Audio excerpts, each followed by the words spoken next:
जीवन का एक सुख है, और वो है भगवान की भक्ति।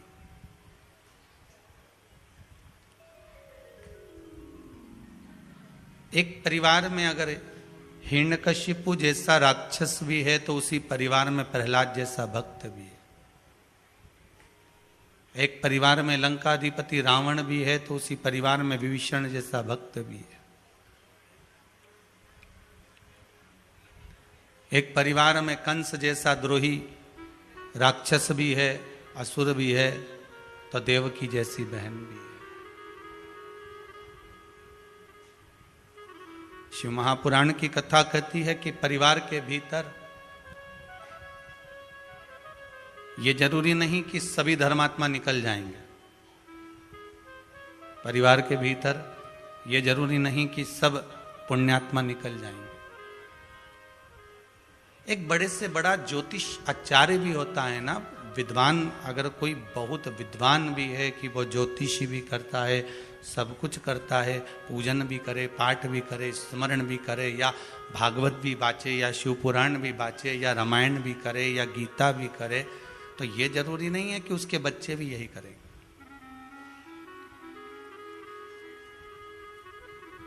ये परमात्मा के द्वारा दिया हुआ कुछ गिफ्ट होता है। ये भगवान के द्वारा दिया गया हुआ कोई सौगात होती है जो जीव को प्राप्त होती है। और जीव उस सौगात को जब प्राप्त कर लेता है, जीव जब उसको प्राप्त कर लेता है, तो उसको प्राप्त करने के बाद उसमें अहमता का भाव नहीं आना चाहिए। हम बीच बीच में कथा में कहते रहते हैं कि कथा करवाने वाला विसवणिया परिवार या सारस्वत परिवार नहीं है। ये तो भोलेनाथ कथा करवा रहे हैं, इनको निमित्त बनाया। कथा वाचने वाले भी पंडित प्रदीप मिश्रा नहीं, कथा वाचने वाला भी मेरा विश्वनाथ, मेरा शंभू है, और कथा सुनने वाले भी आप कुछ भी नहीं, शिव ही सुन रहा है, शंकर श्रवण कर। अपने को केवल एक निमित्त मानिए कि हम एक निमित्त हैं। राम जी को लंका जाने के लिए सेतु निमित्त था, परमात्मा को पाने के लिए शिव महापुराण एक निमित्त है।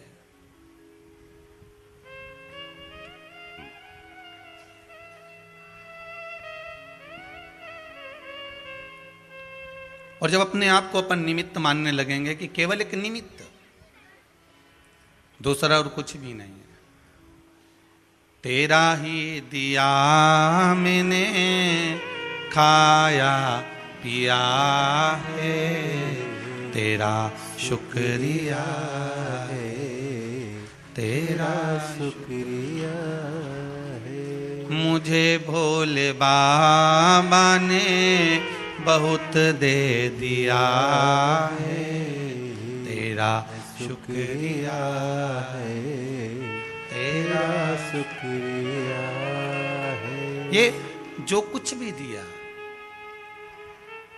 प्रथम सुख निरोगी काया, द्वितीय सुख घर में माया, ये दूसरा सुख है।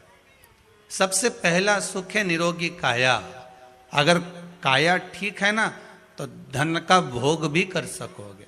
जो कमाया और वो अपने ऊपर ही भोग ना कर पाओ तो क्या मतलब, खूब सारा कमा कमा कर रख लिया और मालूम पड़े शुगर हो गई, दुनिया के लोग लड्डू खा रहे और तुम उनका मुंडा देख रहे है, तो क्या मतलब कैसे।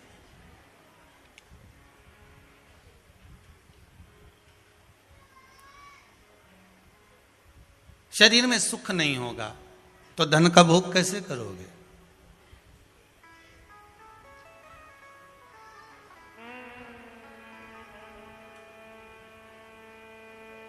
वो वाली बात याद कर लो, वो एक गाना है ना, क्या करोगे तुम आखिर, कब्र के नाम मत लो यहाँ तो गाना थोड़ा वो शुगर वालों के लिए ना, क्या करोगे तुम आखिर होटल पे मेरी आकर, थोड़ी देर जलेबी देखोगे और चले, इससे ज्यादा कुछ नहीं होने वाला। महाराज शरीर में अगर सुख होगा, काया अगर मालूम पड़े काया ही ठीक ना हो, तो फिर वो धन का भोग क्या है?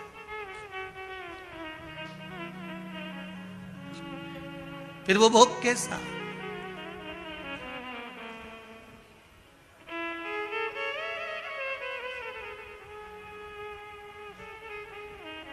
कैंसर के हॉस्पिटल में अटैची भर भर कर धन लेकर लोग खड़े रहते हैं, साहब पिता को बचा लो, बहन को बचा लो, भाई को बचा लो, कुटुंब को बचा लो, इसको बचा लो, उसको बचा लो। धन की मूलता नहीं रही साहब। अभी कोरोना महामारी में आपने देखा होगा, लोगों के पास धन बहुत था पर हॉस्पिटल में पलंग नहीं था। बोलो सही है कि गलत है? फोन लगा लगा कर लोग बोल रहे थे कि साहब वो पलंग मिल जाए तो देख लीजिए, साहब व्यवस्था कर दीजिए, थोड़ा सा वो ऑक्सीजन का सिलेंडर मिल जाए तो देख लीजिए, थोड़ी सी व्यवस्था करवा दीजिए, थोड़ी व्यवस्था देख लीजिए।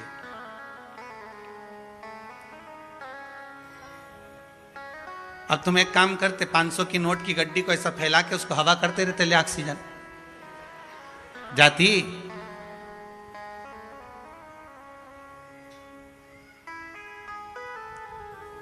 धन की मूलता क्या है? अगर भगवान के दरवाजे पर जाना तो सबसे पहले जाकर इतना सा जरूर कहना कि बाबा ऐसी कृपा करना कि सबसे पहले मेरा शरीर अच्छा करना, काया ठीक हो। एक छोटा सा पर्चा है,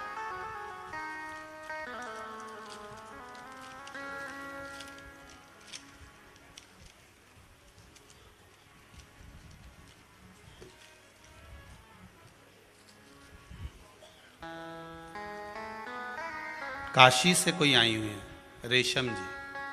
कहाँ बैठी हैं? जरा हाथ उठाइए। रेशम जी काशी से। कहाँ है? आप ही आई हैं? उन्होंने लिखा है,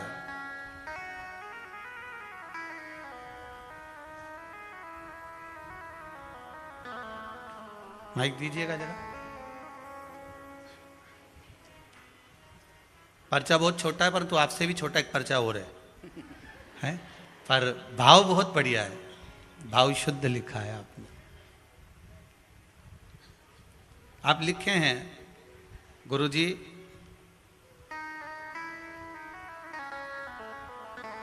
एक तारीख को आई थी। कौन सी एक को? अगले को, एक इसी महीने में। ये इसी महीने की 1 तारीख को आई थी। क्या तब हो गया, क्या प्रॉब्लम थी? गुरुदेव आपके चरणों में बारंबार प्रणाम। श्री शिवाय नमस्तुभ्यम। श्री शिवाय नमस्तुभ्यम। लड़की की तबीयत नहीं ठीक थी गुरुजी, तो 1 तारीख को आए थे। जाने का टिकट मेरा 4 का था, लेकिन मेरे भतीजा का इतना तबीयत खराब था कि अस्पताल में उसका जो है जवाब हो गया था जी। 2 मेरे पास केस थे जी, लेकिन दोनों अच्छे हो गए। अब वापस ठीक हो गए? हाँ गुरुदेव, आपका उपाय किया और आपका ही सुमिरन किया गुरुदेव। ऐसे ही मेरे बच्चों पर, परिवार पर कृपा बनाए रखे। बैठिए बैठिए बिराजी। बहुत अब तो ठीक हो गए ना, बस बाबा की कृपा हो गई। ये भाव आपका निर्मल हो। प्रथम सुख है निरोगी काया। अब 1 तारीख को आई थी, आज कौन सी तारीख है? 26। बाबा अच्छा कर दिया, यही बाबा की कृपा है, यही प्रभु की कृपा। प्रथम सुख निरोगी काया, द्वितीय सुख घर में माया। बस एक बात अपने जीवन में याद रखिए, जब भी आप कुबेरेश्वर धाम में आए तो इस बात का अनुभव करिएगा कि यहाँ ना तो बेल है, ना यहाँ भभूति है, ना यहाँ कोई विद्या होती है, ना यहाँ कोई मंत्र पढ़ा जाता है, ना किसी को घूमता हुआ देखा होगा, ना कोई नारियल, ना कोई चावल का दाना, ना गेहूं का दाना। यहाँ तो केवल ये कंकर है और शंकर है। कथा सुनो, भजन करो और अपने अपने घर जाओ। 33 कोटि देवता में केवल एक शिव जी ही ऐसे हैं जो अपने मंदिर में किसी को बैठने नहीं देते। केवल एक शंकर एक ऐसे हैं जो अपने मंदिर में किसी को बैठने नहीं देते, क्योंकि मंदिर में जो आता है पानी इतना ढोल के जाता है कि साड़ी बचा के तो बैठना पड़ता है। शंकर जी कहते हैं मेरे पास में इतना टाइम बर्बाद मत करो बैठकर, जिसका मैं भजन करता हूं उसके भजन में तुम भी लग जाओ, मैं भी राम कहता हूं तुम भी राम में लग जाओ। क्यों संसार में पड़ते हो? क्यों संसार सागर में इधर उधर क्यों उलझ रहे हो? कि मुख में हो राम नाम, राम सेवा हाथ में, तू अकेला नाही प्यारे राम तेरे साथ में। जिंदगी की डोर सो हाथ दीना नाथ के, वो महलों में राखे चाहे झोपड़ी में वास्ते। सीताराम सीताराम सीताराम और जाहि विधि राखे राम ताहि विधि रही। बस आप जिसकी सेवा में, जिसके भजन में, जिसके कीर्तन में, जिसके भजन में, जिसके स्मरण में शिव लगे हैं, आप भी उसके स्मरण में लग जाइए, आप भी उसके भजन में लग जाइए। और जब उसके कीर्तन में लग जाओगे फिर उसका ध्यान आप में रहेगा। फिर वही वाली बात याद कर लो जो पहले कही थी। क्या कहा था? कोई जा रहा है, कोई बैठा है, आप जमकर आवाज लगाना। एक बार नहीं सुनेगा दूसरी बार आवाज लगाना, दूसरी बार नहीं सुनेगा तीसरी बार आवाज लगाना, तीसरी बार नहीं सुनेगा चौथी बार आवाज लगाना। एक बार तो पलट कर देखेगा। उसी तरह मेरा भोलेनाथ एक पशुपति व्रत से नहीं माने, एक लोटे पानी से नहीं माने। तो पानी चढ़ाना मत छोड़ना, तो व्रत मत छोड़ना, पलट कर तो देखेगा, ये पक्का है। सुनेगा जो पलटेगा, वो पलटे बिना नहीं रह सकता। एक बार अपने भक्त की क्यों ना सुने वो? आप बस विश्वास रखकर उससे निवेदन तो करो।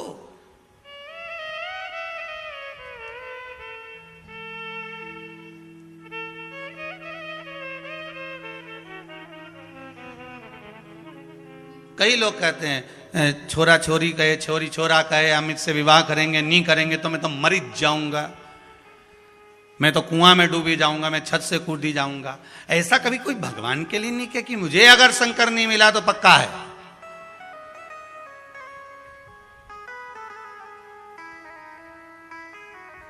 कहा था प्रहलाद जी ने, कहा था ध्रुव जी ने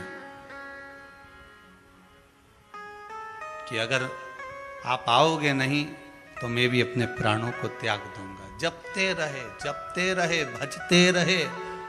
इतना भजन करा, इतना नाम जाप लिया, इतना नाम कीर्तन किया कि भगवान को पलट कर देखना ही पड़ा।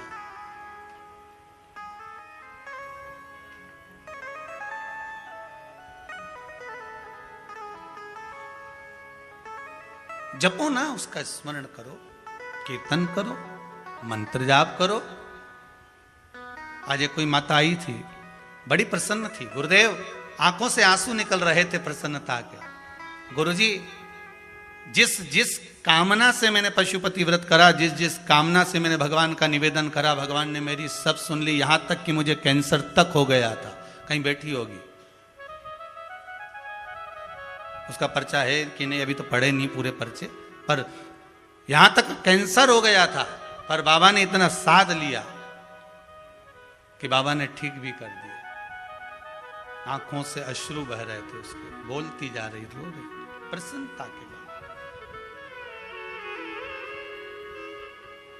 गई होगी तो नहीं होगी, पर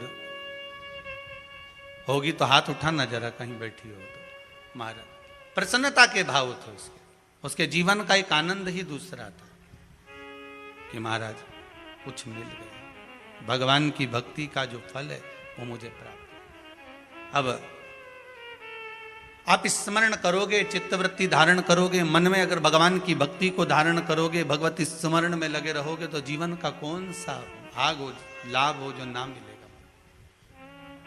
फिर कहेंगे अकाल मृत्यु वो मरे जो काम करे चंडाल का, काल उसका क्या बिगाड़े जो भक्त हो महाकाल का। जो शिव का उपासक होगा, शंकर का भजन करता होगा, शिव भक्ति में डूबा रहता होगा, उसके लिए क्या सोचना है ऐसा।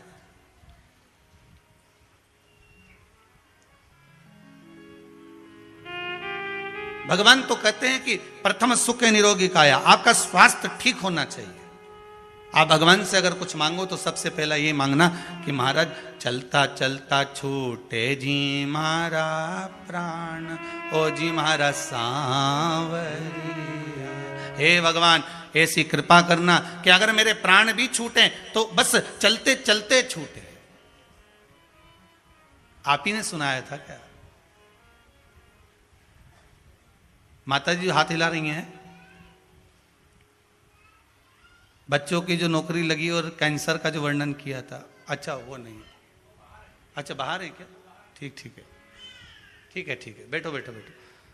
भगवान की भक्ति में जो स्मरण में लगा है, भगवान से निवेदन करना कि अगर बस चलते चलते, बस आपका स्मरण करते करते, भगवान की भक्ति को धारण करते करते प्राण छूट भी जाए तो चलेगा, पर पलंग पर मत पटकना, शरीर को ऐसा मत बना देना कि दूसरे पर आश्रित हो जाए।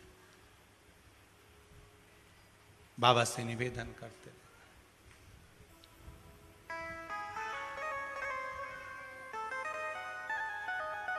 दुनिया का सबसे श्रेष्ठ मित्र अगर कुछ होता है तो वो दुख होता है। कौन है मित्र आपका? दुख। जो ये तकलीफ आती है ना मनुष्य को, ये कष्ट आता है, कुछ जीवन में अगर थोड़ा सा तकलीफ आती है, थोड़ा सा कष्ट आता है, थोड़ा दुख आता है, तो दुनिया का सबसे अच्छा अगर कोई मित्र है तो वो दुख है। इसमें ये परिचय हो जाता है कि कौन अपना और कौन पराया है। और इसी दुख में सबसे ज्यादा अगर कुछ मिलता है तो भगवान करीब में मिलता है, क्योंकि दुख आता है तो दुनिया के लोग भगवान की भक्ति में लग जाते हैं। फिर अगर दुनिया में मित्र दुख है तो उस दुख में सबसे ज्यादा साथी कौन है जो दुख का निवारण कर सकता है? तो कहा गौ और गुरु। कौन कौन? गौ और गुरु। जब जीवन में दुख सामने खड़ा दिख रहा हो, जब लग रहा हो कि यह दुख भारी है, तो गौ और गुरु इन दोनों की शरणागति ग्रहण कर लो। शरणागति से मतलब क्या है? क्या तुम गौशाला में जाकर रहना चालू कर दोगे? अरे बोलो तो नहीं। शरणागति का मतलब यह नहीं है कि तुम गुरु के दरवाजे पर जाकर रहो, या गुरु की चौखट पर जाकर रहो, या गुरु के घर में जाकर रहो।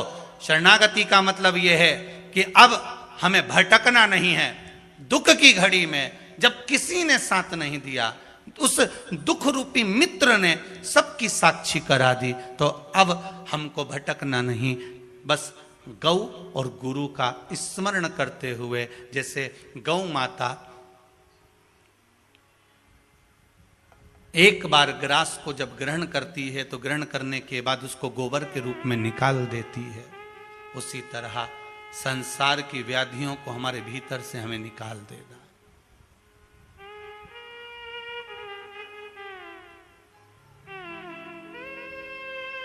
निकाल देगा। और गुरु के पास जाकर ये पूछ लेना है, गुरुदेव ये दुनिया में मेरे कोई साथ देने वाला नहीं, बड़ा दुखी हूं भीतर से, अब कुछ बचा नहीं, अब कुछ भी नहीं बचा। आज के जमाने में अगर आपके पास में धन है तो गुरु भी तुम्हारे को पास में बिठा लेगा, संपदा है तो गुरु भी तुम्हारे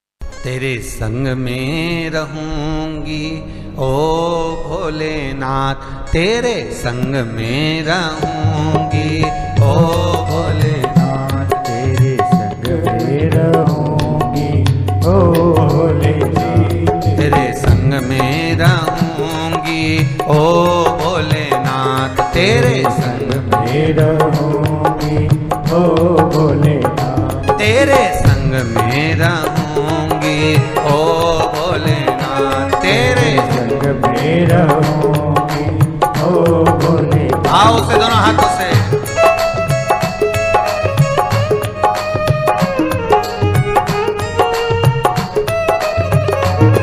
हर भोले।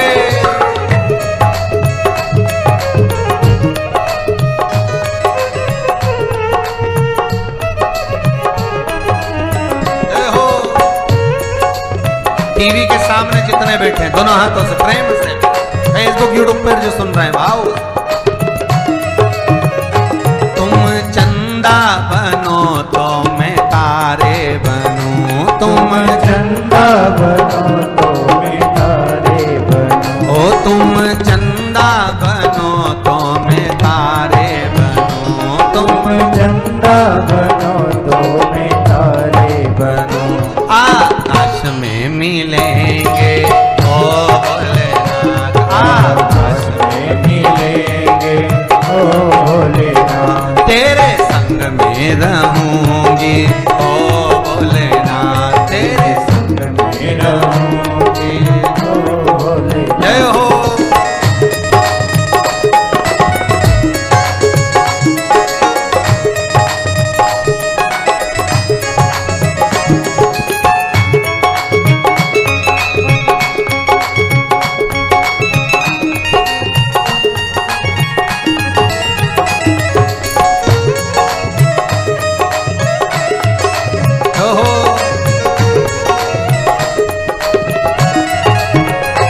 तुम नदियाँ बनो तो मैं मछली बनूं, तुम नदियाँ बनो तो मैं मछली बनूं, ओ तुम नदियाँ बनो तो मैं मछली बनूं, तुम नदिया बनो तो मैं मछली बनूं। पानी में मिलेंगे, ओ भोलेनाथ पानी में मिलेंगे, ओ भोलेनाथ तेरे संग में रहूंगी, ओ भोलेनाथ तेरे संग में। में रहूंगी, ओ भोलेनाथ। जय हो।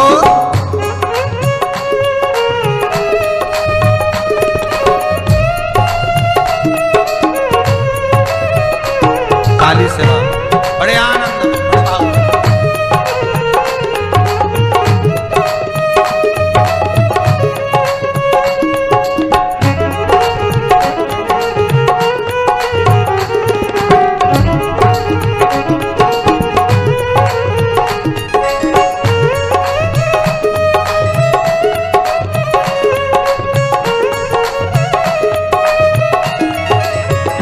तुम फूल बनो तो मैं डाली बनूं, तुम फूल बनो तो मैं डाली बनूं, ओ तुम फूल बनो तो मैं खुशबू बनूं, तुम फूल बनो तो मैं खुशबू बनूं।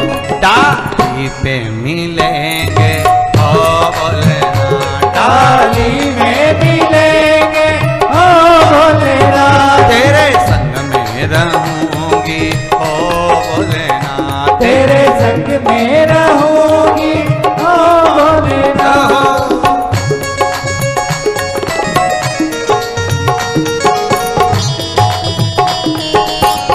हर भोले।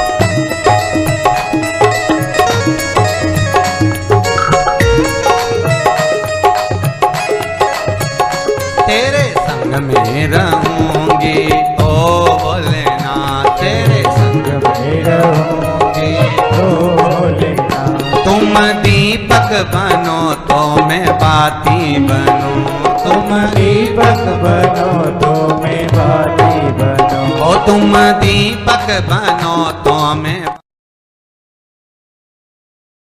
गति जब ग्रहण कर ली, दुख की घड़ी में, समस्या में, कष्ट के समय पर कहीं भटक मत जाना।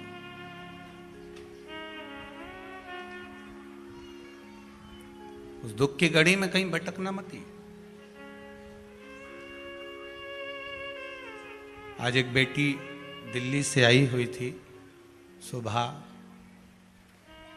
वो कह रही थी गुरुदेव सब जगह से ऐसा कोई विद्या नहीं, ऐसा कोई तंत्र नहीं, ऐसा कोई मंत्र नहीं, ऐसी कोई जगह नहीं जहाँ मैं गई नहीं, पर सब जगह केवल एक ही चीज़ देखी है कि लोगों ने केवल लूटा है धन से और समय बर्बाद किया। आखिरी बार आ रही हूँ, इसके बाद शायद मेरा विश्वास परमात्मा में रहे ना रहे। हमने उस बेटी को इतना ही कहा है कि यहाँ भी आए हो तो ये विचार कर कर जाना कि भूमि पर नमन कर कर, प्रणाम कर कर, उसको एकांत में बोल कर, विश्राम एक जगह लेकर कहीं उसको कह कर जाना। हमसे कहने से कुछ नहीं होगा। हम तो वहां बैठकर केवल आपसे श्री शिवाय नमस्तुभ्यम बोल लेते, केवल आपसे निगाह मिली और श्री शिवाय नमस्तुभ्यम आपका हमने स्मरण कर लिया, आपने बोल लिया साथ में, बस उतना बहुत है। क्योंकि महाकाल बाबा की कथा से एक चीज सीखे हैं, क्लास में कितने पीरियड अटेंड कर रहे हो, कितने सब्जेक्ट पढ़ रहे हो, उससे मतलब नहीं है। जिसमें हाजिरी भराती है उस समय पर होना जरूरी है। Bhairu Singh yes sir, Kamlabai yes sir, तो वो बस श्री शिवाय नमस्तुभ्यम, यही बाबा की हाजिरी है, ये समझो आप, यही बाबा का नाम। गौ और गुरु इन दोनों की शरणागति ग्रहण करो। गुरु मार्ग बताएगा, गुरु होता ही थोड़ा मार्ग। एक चेले ने गुरुजी से कहा, गुरुदेव मेरी बहन की शादी है, बहुत गरीब है हम लोग, हमारे पास में धन नहीं है गुरुदेव, बड़ी मुश्किल से शादी हो रही है। गुरुजी ने कहा ठीक है बेटा, कब जाना है? गुरुजी बस मैं कल निकल जाऊंगा। वो जाने लगा, गुरुजी को प्रणाम करने आया तो गुरुजी ने कहा दूसरे चेले से ला, अंदर अनार रखे ना, एक झोला में भर के ला दे इसको। उसको एक झोला में अनार दे दिए, ये ले जा तेरी बहन की शादी में। अब उसने मन में सोचा 6 दिन तो जाने में लग जाएंगे, अनार जाते जाते सड़ जाएंगे। अब गुरुजी को तो सोचना चाहिए, इतना धन है गुरुजी के पास में, कोई कमी है? इतना बड़ा मठ मंदिर लेकर बैठे हैं गुरुदेव, थोड़ा बहुत धन अगर दे देते तो मेरी बहन की शादी में लग जाता। पर गुरु तो गुरु है, महाकंजूसड़ा धरा।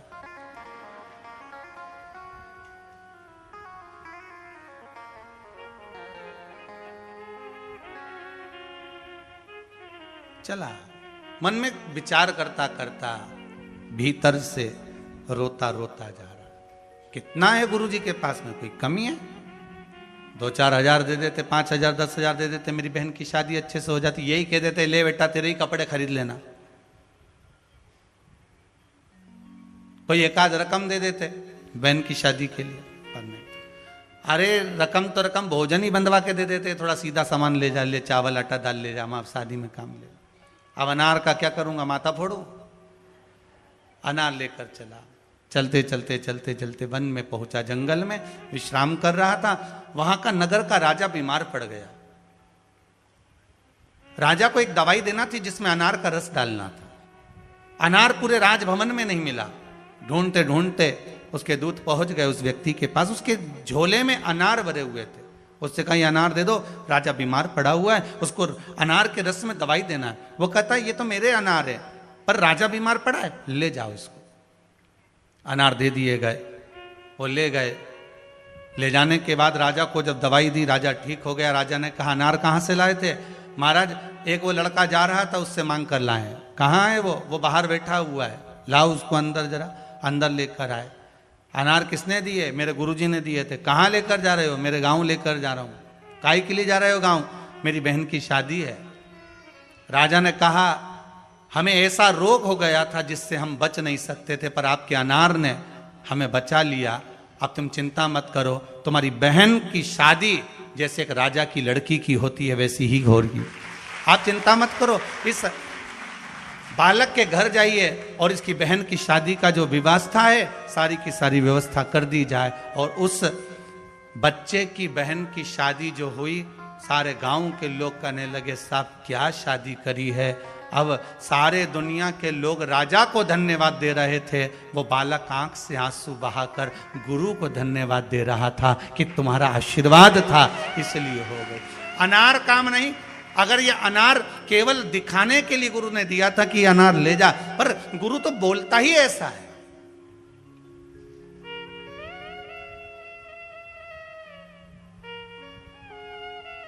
अब अनार की कितनी कीमत होगी? गुरु के संबोधन, गुरु के शब्द होते ही ऐसे हैं कि वो कुछ ऐसा कह देता है, कुछ ऐसा दे देता है, कुछ ऐसी कृपा कर देता है कि जा बस हो गया उसमें। अब लोग कहें बताओ दरवाजे पे दिया लगाने से कौन सा फायदा है? पशुपति व्रत में 5 दिए मंदिर में लगा, वहां तक तो ठीक है, पर छठा दिया दरवाजे पे लगा, ये कौन सी बात? और अपना ही प्रसाद अपने छोरा छोरी को नहीं दे, और छोरा छोरी हमारा मुंह देखे और हम अकेले खाएं।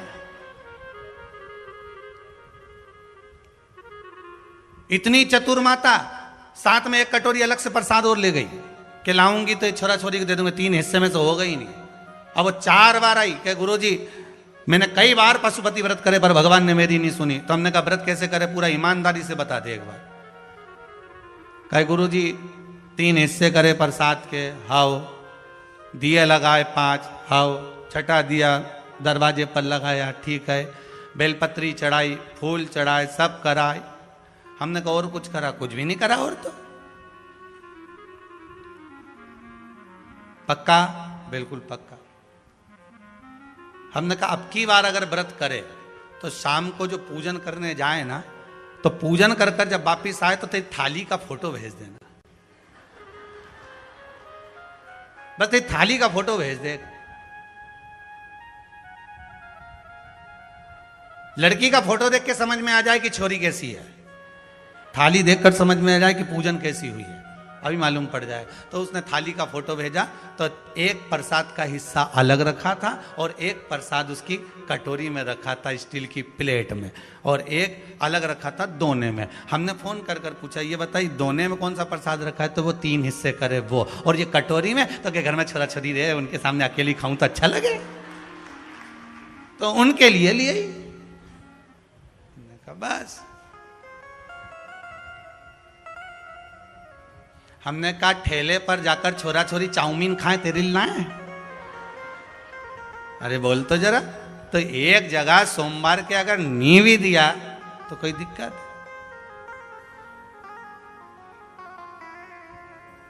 इतना सा प्रसाद में ठीक है। उसने कहा गुरुजी गड़बड़ है क्या?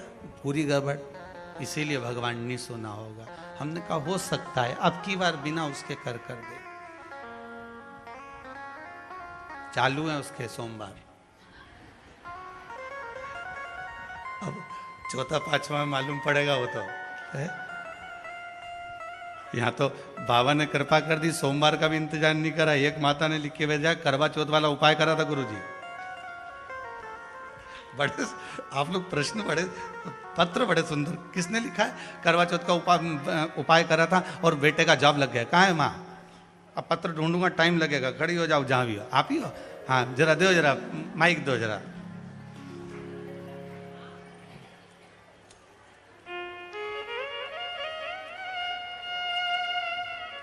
पत्र ढूंढूं पहले। श्री शिवाय नमस्ते। श्री शिवाय नमस्तुभ्यम माता जी। कहाँ से आए आप? मैं भीकन गांव से आई, जिला भीकन खरगोन। गांव से आए जी। वो आपने शरद पूर्णिमा के दिन 7 चावल बोले थे कि इत्र में डुबो के और चंद्रमा के सामने प्रार्थना करना है। करवा चौथ वाले दिन, हाँ। हाँ, चंद्रमौलेश्वर नाम का लेके उसी दिन मैंने मेरे चंद्र भोलेश्वर महादेव का नाम। हाँ, हाँ। तो मैंने मेरे बेटे को बोला कि बेटा तू कर ले, तो बोले मम्मी मैं नहीं करता। मैंने कहा बेटा ये आखिरी बार है, कर ले तू। और देके वो इंटरव्यू देने गया और करवा चौथ के दिन उसका ऑर्डर आ गया। हाँ। बस बाबा की कृपा। लग गई जॉब? वो कल जॉब कल जाएगा ज्वाइन करने। ठीक ठीक, बाबा की कृपा। बैठिए विराजिए। बस यही शिव की कृपा। अच्छा, तुमने भी उसमें दम दे दी कि आखिरी बार कर ले रे छोरा। एक बात तो है, पक्के हो तुम लोग भी शिव के भगत, बैठ जाओ। पीछा नहीं छोड़ोगे तुम शंकर का, ये पक्का। शिव है ही ऐसा।